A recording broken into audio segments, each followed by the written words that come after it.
Thank you very much for joining in this class. I'm going to try to keep it a little more streamlined tonight, somewhere around 45 minutes if possible. Just because I know, even though we're all quarantined inside, you're probably busy with things that you need to do inside. My name is Claiborne. If you have not had a class with me before, a few things to not expect. Don't expect too much of a flow style, a vinyasa style. I don't do too much of that anymore. And ordinarily, I would say don't expect downward facing dog. However, I am going to do a pose that's sort of a warrior one and a downward dog hybrid. So sort of a Frankensteinian pose that combines those two poses. And I always like to start off with a fun fact of the day. And this is actually something that I didn't know until a few years ago, actually, and I just ran across it again recently. Movie trailers got their name because they were originally shown after the movie. Makes sense, doesn't it? If you've ever wondered why movie previews are called trailers, even though they're shown before a film, then you'll be interested to discover that their name was once more accurate. When trailers were first introduced in the early 1910s, the first one being for a Charlie Chaplin movie, they were shown after the movie, i.e. trailing it. But when advertisers realized that audiences were leaving immediately after the feature film ended, the trailers were moved to the preview position, where they remain today along with their ironic name. That, by the way, is from an article from Best Life Online titled 100 Totally Useless Facts That Are Too Entertaining for Words. So I hope you, in fact, did find that entertaining, and that it could be something that will be a conversation starter for whoever, with whomever you are quarantined. So a few things you may need tonight. Since we've all been getting into the routine of being in quarantine mode, perhaps you've had the opportunity to grab a few extra things other than the typical yoga props of maybe a strap, which I've been having around because I figure that's the easiest thing to go to. But also, if you don't have a strap, you can grab a dog leash or a tie. And I will also suggest, for those of you who do have a yoga block at home, a yoga block. If, however, you do not have a yoga block, you could substitute something like a really heavy book. I have a unabridged Italian dictionary over here on my shelf, and that's pretty heavy. So that could be a substitute. If you wanted to make something harder, it'll make more sense when we get to it. If I can streamline my time well enough, you can get something very heavy. I happen to have a box of chicken broth here. Or it could be vegetable broth for the vegetarians. So a few unusual things tonight. Happy April Fool's Day. I like telling jokes even if it's not April 1st. But you may get a few tonight, depending on what pops into my brain. So I titled tonight's session, April Fuels Day. Fueling your physical and mental engines. So hopefully you get a little bit of that in the next 40 minutes or so. So let's get started, why don't we, by just coming into a cross-legged seated position. Now I hear people say come into a comfortable seated position, but that's one of those, to me, one of those phrases that's just thrown out there a lot without really thinking about what it says. I think, obviously, I would sit in a way that would be comfortable. So this is comfortable for me, but maybe not for you. You might need to grab a pillow off of your sofa, or that yoga block that you might have nearby, or your dictionary, or your box of chicken broth or vegetable broth. Whatever you need to do to try to sit up tall here. So let's do that. Hands on your knees. You can use that clasp of your hands on your knees to give you a little more assistance in your attempts to sit up tall. Right? Just like that. And then let your eyes close.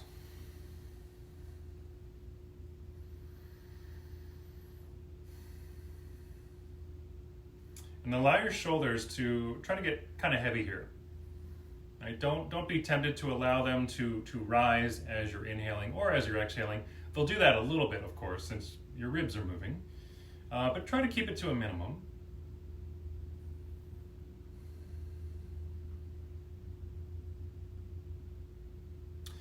When you do that, in theory, my theorizing at least, it kind of forces in a friendly way the ribs to move outwards a little bit more and maybe get your intercostals a bit more active. And if that didn't make any sense, just ignore what I said. Keep breathing.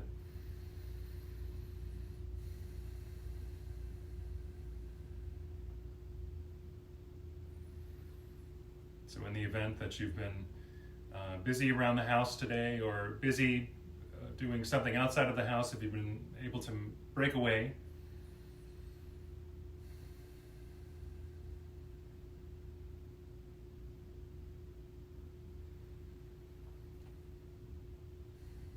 good. And then let your chin lower.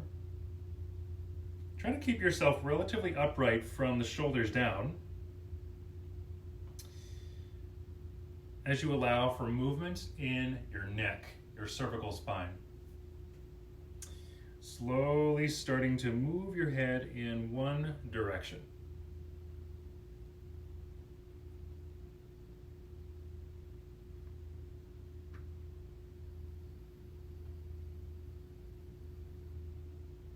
And let's go the other way.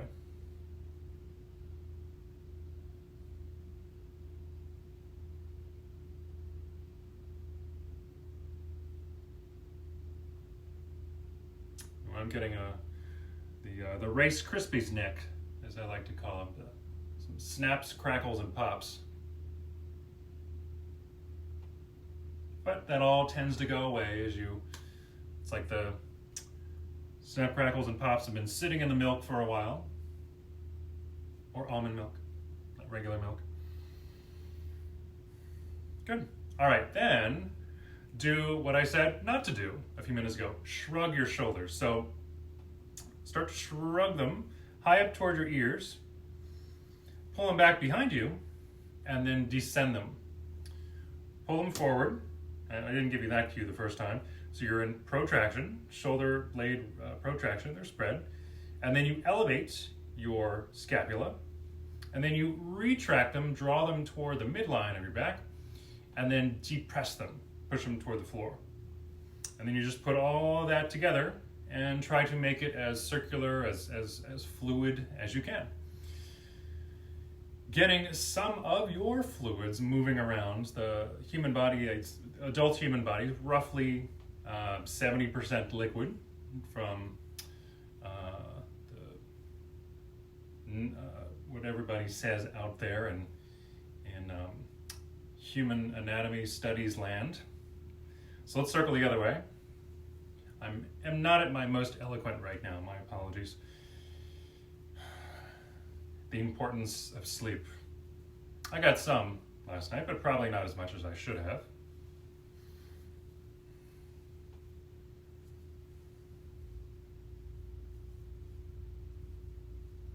Yep, okay, good. Now, just to kind of break up the monotony of having been sitting, we're still sitting, but just having had your legs in the same position they've been in, this is a seated windshield wipering of your legs. So you can have your hands behind you, and your fingertips can point backwards, and I believe you'll be starting to get, if you're like most who tend to report what they feel here, you'll feel a stretch in the chest. So in order to deepen the stretch here, and I'm actually getting ahead of myself before we do the knee movements here, to deepen the stretch, you are trying to isometrically push your hands sideways. So your right hand's trying to go to the right, your left hand's trying to go to the left, as if you could split your mat. So when you do that, that will force a little bit of a retraction, a little bit of a pushing toward the spine action in your back, and then you should feel a little more stretch in your chest. Then at that point, you can take your feet so they're maybe straddling the edges of the mat, but you can decide the proximity as you go. I'm going about hip width. So you drop your knees over toward the left, outer edge of the left knee, and inner edge of the right knee. And then you take them back up and you go over to the other side. Now your knees don't have to get to the floor. Just do the best you can with this.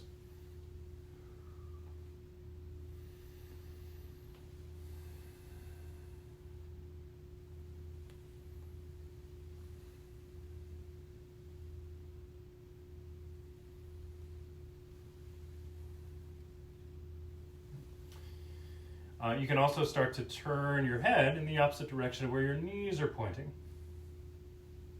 Last couple of times, last several times, let's say. Won't be 2 times.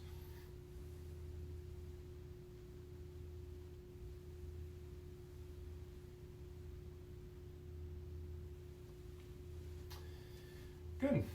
All right, release that. Then, next, let's stand up. And I'm going to move back here so that you know what, I'm actually going to get down on my knees, but so I'm not completely out of camera shot here, but you can be on your feet, right? If that's feeling good for you, or just stay on your knees too. So if you are on your knees, you can just make sure your toes are tucked and giving yourself that stretch in the lower, or rather in the soles of the feet, or they can be untucked, but try not to let the ankles splay. Otherwise, you're standing. And I just want to do some arm circles here, nothing too fancy. So one arm at a time. Try to keep a little bit of tension, excuse me, in your abdominal muscles, so that there is minimal rotating happening right now. It's going to happen a little bit, but you're trying to keep it at a minimum, as if you were doing this right up against a wall.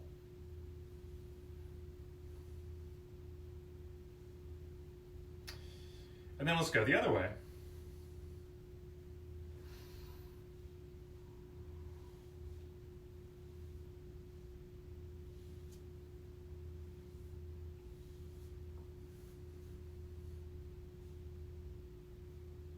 And sort of on my hand is on automatic pilot here. My left hand is resting right on my stomach just to kind of tactilely monitor where my abdomen is in terms of its rotation. I think I said change directions, so let's do that on the other side now. Create a little bit of tension in the gut area, and then start to circle your left arm.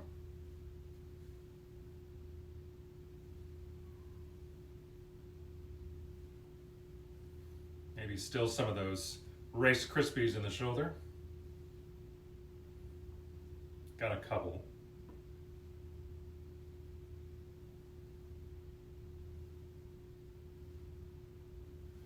The regular milk, or the almond milk in this case, if I can have permission to make an analogy, is the synovial fluid that will gradually lubricate that shoulder joint and make it less snap, crackle, and poppy. So let's go the other way now.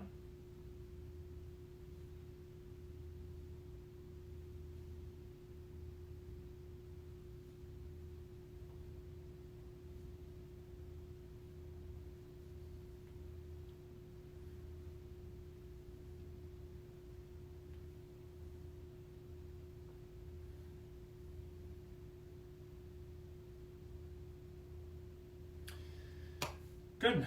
All right, so next, I put constant pressure on myself to innovate as much as I can, because I don't like practicing the same way every single time. There are certain things that are sort of recurring patterns in the classes that I teach and in my own movement practice, but I think, at least my mind, and hopefully yours too, thrives on innovation. So this is something I came up with, as I come up with a lot of things, sitting right in this room, watching TV off screen here. I call this, and I'm always working on refining the names of these exercises. So this might become named something else at some point. But right now, and I am looking off camera because I had to write down my notes to make sure I don't leave anything out. For now, I'm calling this seated spinal flexion and extension. So it's like a seated version, a vertical version, longitudinal version of cat and cow pose.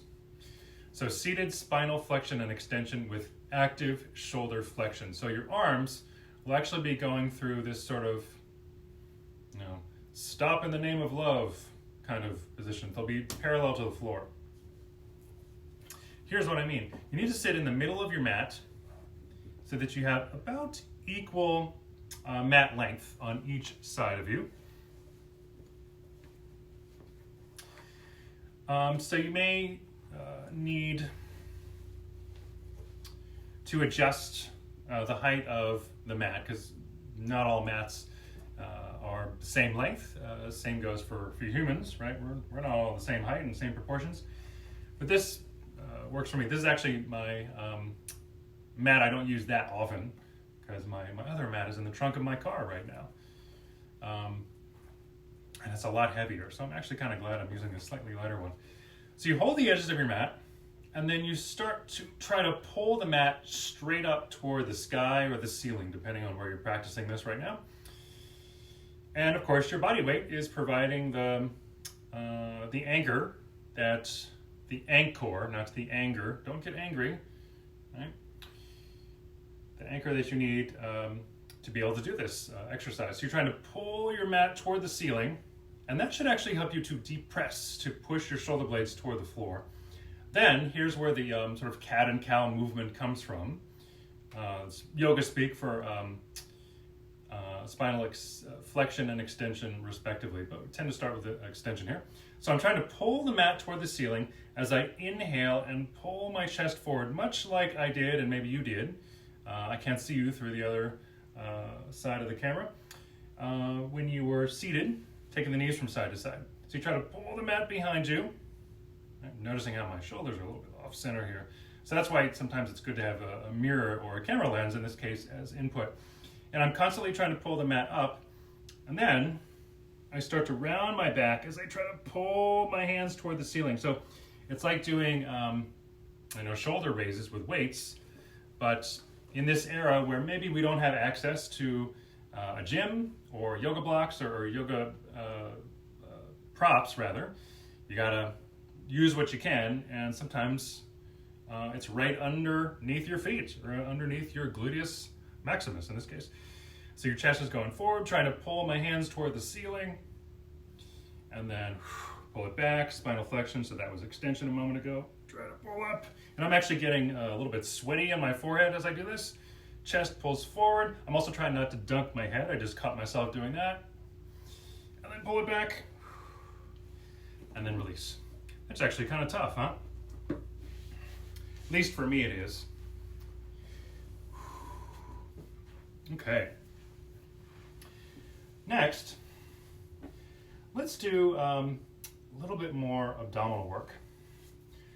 So I know your shoulders are probably kind of toast right now, but if they're not the kind of toast that's burned to a crisp, it's just sort of lightly toasted, then you could try this next thing. All right. So I have my hands behind me. Fingertips are pointing backwards, or they can be forwards actually, which technically is a little more stabilizing in your shoulders. The complementary position to internal rotation, which you're starting to do when you turn your fingers in, is extension in your shoulders. So this is technically more stable, but also more stretchy if you turn your hands back. So everything's kind of a trade-off, right? I'm going for fingers pointing back right now. Hips go up into this tabletop kind of position. Squeeze your glutes. Yep. And then we did standing in, at least in a class that I taught last night, if anybody followed that. That might be online later on a platform yet to be named. So stay tuned to my communication platforms. So you're trying to keep yourself pretty stable as you do this. If your hands are getting tired, because I know I've been talking and been staying here for a while, then come down. You can just see what I do first. So I want to try to do hip circles while you're trying to maintain this tabletop kind of position. Right. Typically, I might have us do this on all fours, which in that case would be all threes. And I just caught my hips descending, so that's what you're trying to do. You're trying to maintain that hip extension in that grounded foot. So let's go the other way. And I'll admit, my hands are getting a little toasted here too. So we'll stop this in a moment. And then take it down. Good. So we're not done with that yet, but, because obviously we'll do it on the other side, but recline, why don't you, into a face-up child's pose, effectively. So it's a nice opportunity to relax your hands and give them and your wrists a little coffee break here. Let them decaffeinate. And now that you did those hip circles on that right side a moment ago, when your back was more in a sort of veering toward an extension position, now it's much more in flexion. I don't mean inflection, like I'm putting emphasis on a certain syllable. I mean in space, flexion, spinal flexion. You might feel a little more stretch. And moving your leg could feel a bit different too. So let's go the other way. And you might have seen, if you've glanced at the screen, that I'm holding on to my left knee because I'm not trying to engage my left leg too much right now.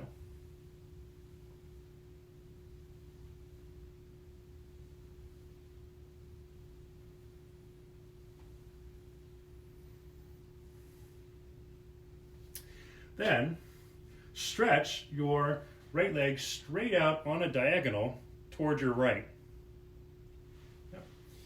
It's maybe not, this is a luxury we are not always afforded in a classroom setting when maybe we're more sort of sardine packed. But if you, presuming you have enough space in your quarantine living room, then you can find a bit more spreading out here. And there are studies that suggest that the more space you take up, not in terms of how much you weigh, but how much you spread yourself out from your center, then that could be sort of a mood booster, a confidence booster. Good. All right. Then we'll sit up and do that on the second side. Oh boy. So whichever way you had your hands positioned before, I would suggest doing it the same way here. And I say that because of even the slightest shift in your position can impact stuff down below or up above wherever you're placing your weight because of all the myofascial lines. Now, I've studied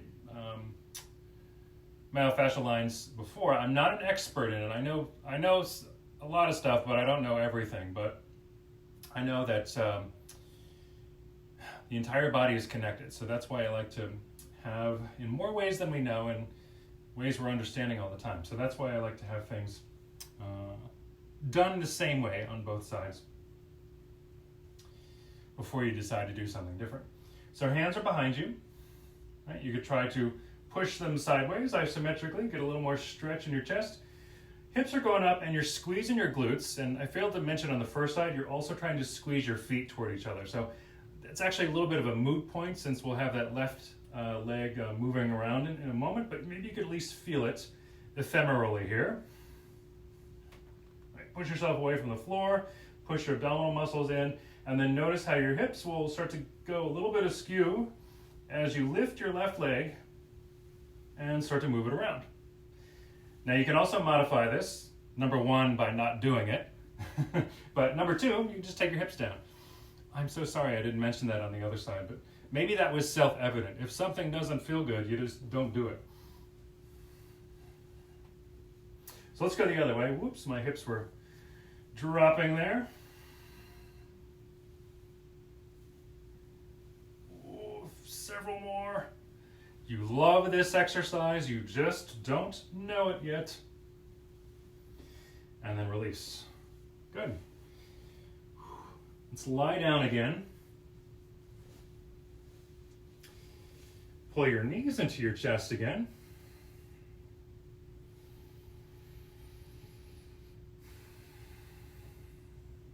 See what it feels like to breathe. April Fuels Day.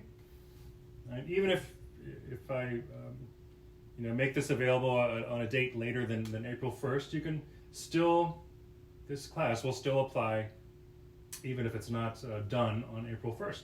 So you can always fuel your body with a little more oxygen. So try to inhale and feel your belly ballooning and your ribs expanding. And exhale. Deep breaths just like that. Now recall, mere moments ago, being in that more sort of core-centric position of trying to find stability when you were moving your hips around versus now, which is a little lazier, but you're still going through the same action of trying to move your leg in a circle, circumduct. So it's actually partial circumduction. If you were standing, you'd have full access to move your leg around, even a little bit behind you, so you get that extension. You can hold on with one or both hands to your right knee, just so we're not getting the hip flexors active. They're being allowed to take their coffee break on that right side right now. Let's go the other way.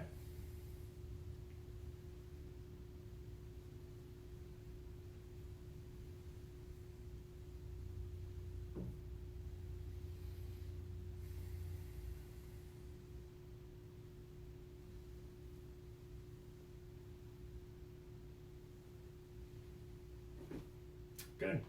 All right, release that. So I just want to try one more thing on our backs here, and then we'll stand and get to a few other exercises within these next 15 minutes or so. So abdominal work here, we're just doing one exercise, maybe with a couple of iterations. So you take your legs straight up into the air, and if your knees, or rather your hamstrings, maybe your knees too, don't like that, then you can bend them a little bit, right? But try to push your abdominals into the floor. Support your head with your hands if you need to. Maybe you don't need to, but I'll demo it that way first. So all we're trying to do is take the tailbone straight up off the floor and then lower it. Goes up, goes down, goes up, goes down. Right? Now, if this is not going to become an issue for your neck, you can reach your hands toward the sky. Excuse me. As you go up and down. Notice I'm not trying to take my legs back toward my face. I'm not trying to do plow pose. I'm just trying to subject the lower tier of my rectus abdominis and my transversus abdominis, two of your abdominal layers, kind of involved here, to the weight of my legs vertically, right? Letting gravity pull straight down into this spot a little south of my belly button. Okay. Then, next time your hips go up, you try to keep them there. You can also then start to spread the legs. This is one nice thing one silver lining in being by yourself at home or quarantined with somebody. You don't have a lot of people around you, so this would be an odd position for an actual classroom setting, but if you're by yourself, maybe just your cat or your dog is watching you, they don't care. Then you allow your legs to spread. I'm actually still trying to keep my tailbone off the ground, and then start to reach a little bit more toward the sky, and then release. That's a good one. Whew. All right. So next, we'll come off of our backs. And here's the exercise that I mentioned a little while ago. I'm actually sweating a little bit. So I call this downward facing warrior one.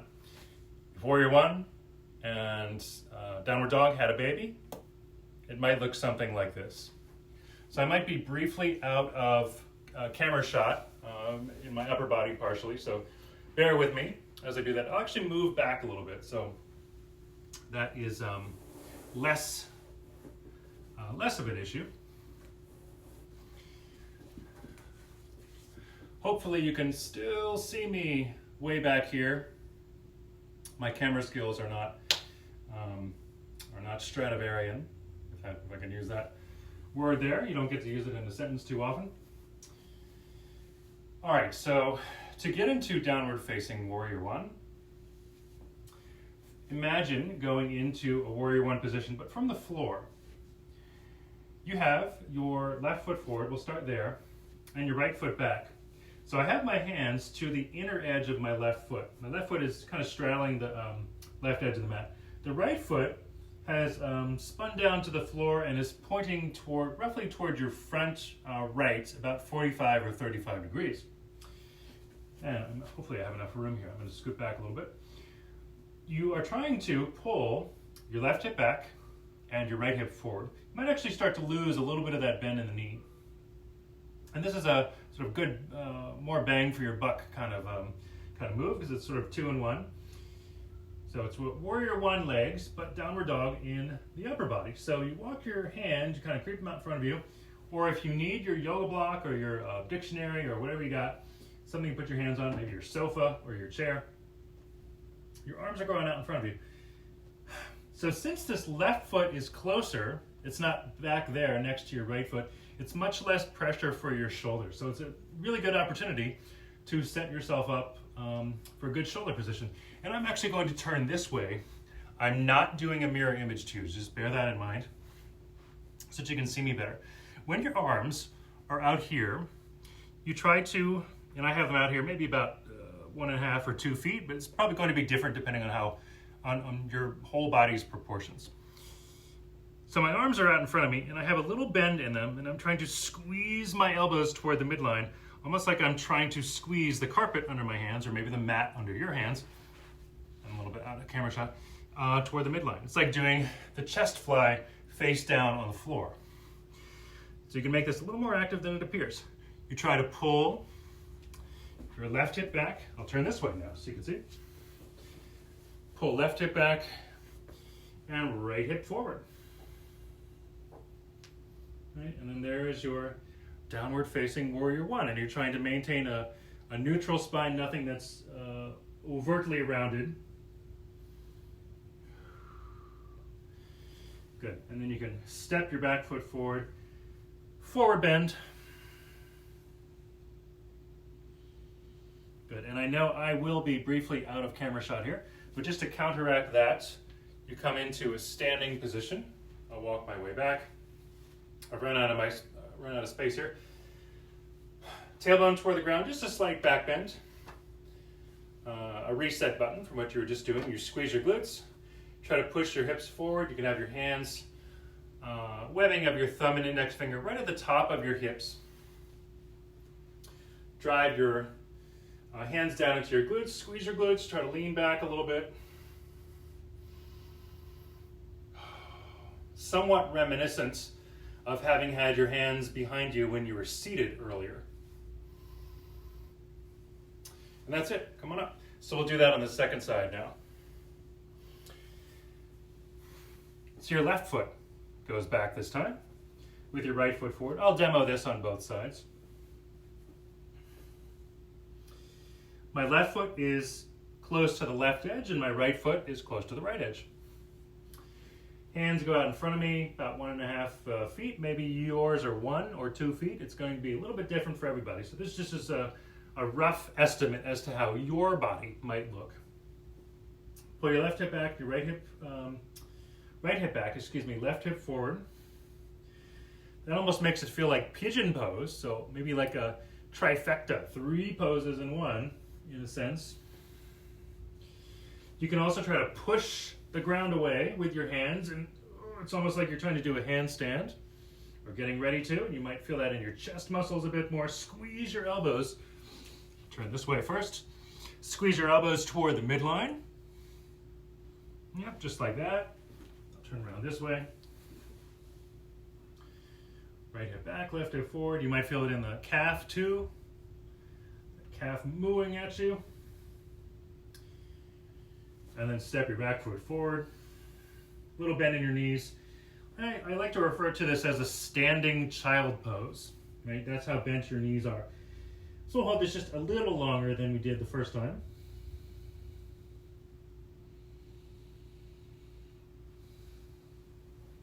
Good. Slowly come back up. And again, quick little back bend. Parallel feet. Posterior pelvic tilt. Your tailbone scoops down and forward, not excessively, just enough to have traction in the lower back and contraction in the front of your torso around your abdomen. Shoulder blades, try to retract and depress. Your glutes are squeezing as hard as you can, like the Buns of Steel videos from the 90s.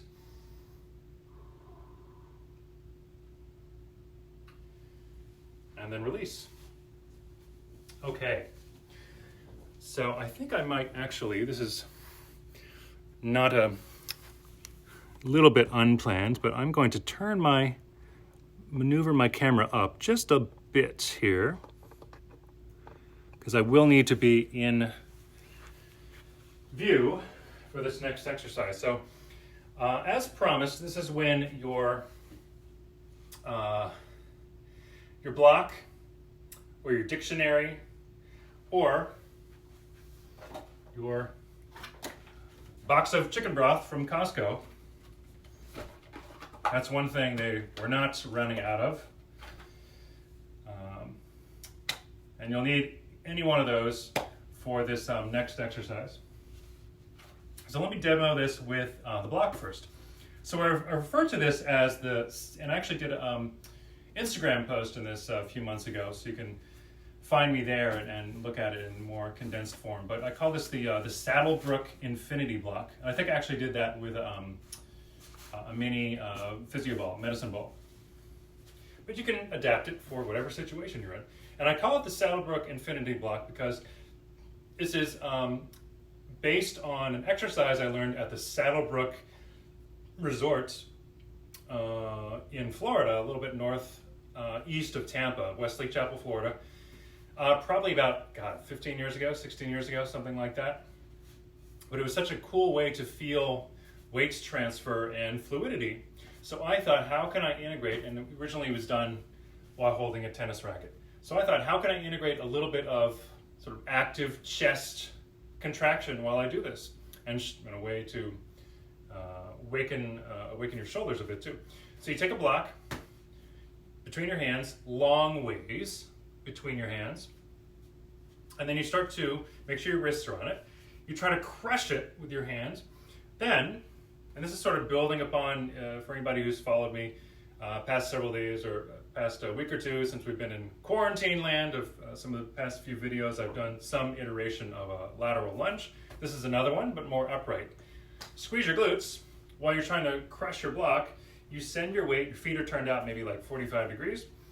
You send your weight over toward the right as if you were to, like Novak Djokovic, if you were two-handed, trying to, or maybe we could say this is Nadal, right? Hitting his backhand on the right side here. And then you go to the other side. And the whole time, you are going through this sort of infinity pattern with your body, allowing your spine, as much as I've told you to try to, kind of austerely stiffen your spine on a few occasions tonight, right now, allow it to be a little more fluid. I say I don't teach flow yoga. This is as flow-like as we'll get tonight. Like going from one side to the other. Now, if you are someone maybe used to lifting a little more weight, you can grab your box of chicken broth or vegetable broth if you're a vegetarian. And this is 6 quarts worth. Wow. So whatever that would be in terms of poundage, imperial measurement there, of a medicine ball. And whoa, Nelly, I can feel a whole lot more abdominal work too. This is not a traditional yoga exercise, as you might have guessed. So that's why I like to say if my style is more yoga-ish than pure yoga. And I'm kind of swiveling my feet, pivoting them a little bit as I do this. Last moments of that. All right. Done with that. Broth be gone. I'm just going to scoot my mat back a little closer to the camera.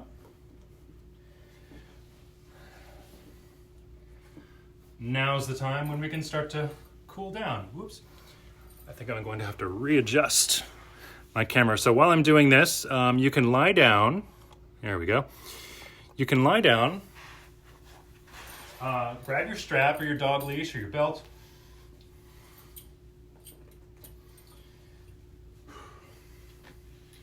And we'll do a few hip stretches here. Strap or your chosen long strappy tool goes around your right foot. And you can keep your left leg bent if that's feeling better in your body. Right. This will technically make it less of a tug on your hamstrings by keeping this left leg a little more bent, as we'll keep in the right leg. I should say the bottom leg, make it easier. Right? Or you could straighten that grounded leg, that bottom leg, and you effectively start to create what is a face-up effort to get into the splits, but nothing that severe. Okay. So you pull that leg towards you, and let's just hold it for about 5 breaths. Inhale, 5 more. You've already been holding it. Exhale, 5. Inhale. Exhale, 4. Inhale. Exhale, 3. Inhale. Exhale, 2. Inhale. Exhale, 1. Now take both ends of the strap into your left hand. Let's take it across the body. And then think of your entire right leg as a rolling pin. Right? Like you're rolling out dough, gluten-free, paleo dough, forwards and backwards. A little bit, not a huge range of motion.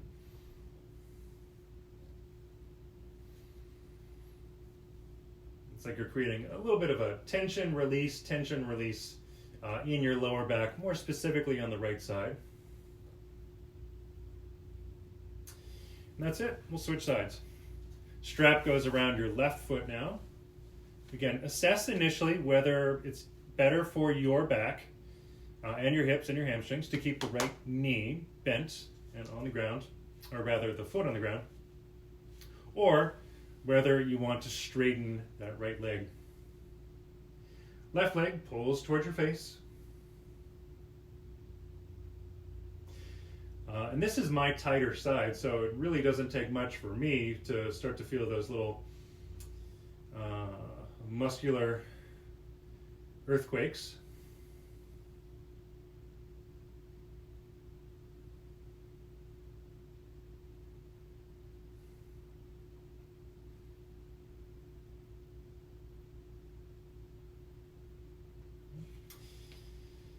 And then take your strap over to the right.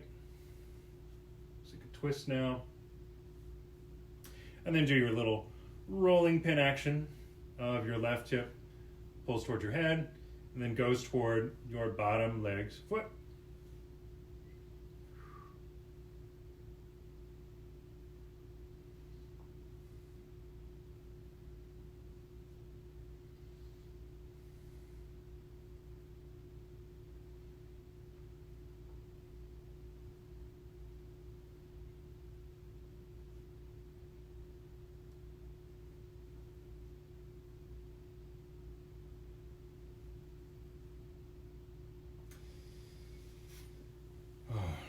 And then release.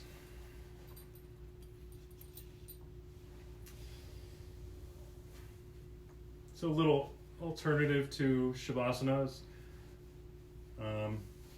is to try to spread yourself out more. Take advantage of the fact that, you know, another silver lining to at least being quarantined, you have a little more space perhaps around you than you might in a gym classroom setting or a yoga classroom setting. You can spread your arms and legs out a little bit more.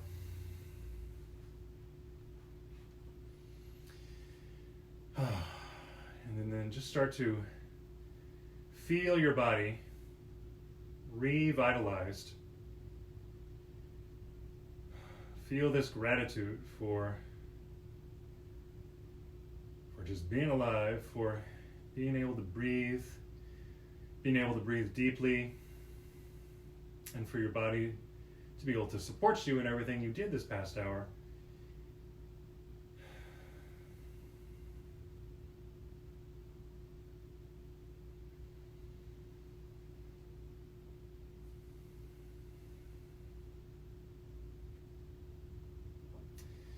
I'm going to count down 8 more breaths, and the tempo I use might not be exactly on par with your respiratory tempo, but it'll at least give you sort of a countdown clock to know when we will shift out of this position. Inhale, exhale 8. Inhale, exhale 7. Inhale, exhale 6. Inhale, exhale 5. Inhale,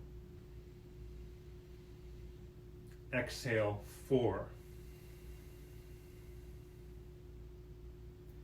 Inhale, exhale 3. Inhale, exhale 2. Inhale, exhale 1.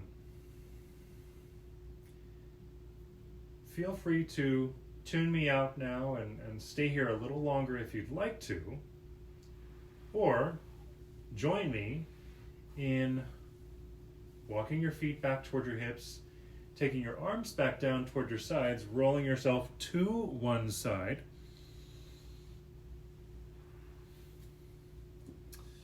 And then you can sit up, facing whichever direction you'd like. Maybe you decide to face in the direction of the sun as we approach, at least at the time of recording of this video. Should it live in virtually beyond this live opportunity, it might not be sunset, but right now at the time of recording it is close to sunset. Face whichever direction you like, and you may choose to take your palms together and bow your head. As I always like to say, bowing in gratitude to your body for its support, and bowing in gratitude also for all the blessings in your life. People, places, things, past, present, and future.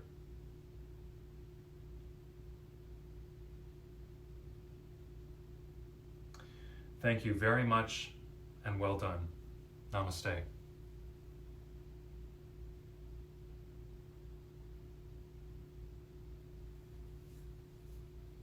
Thank you.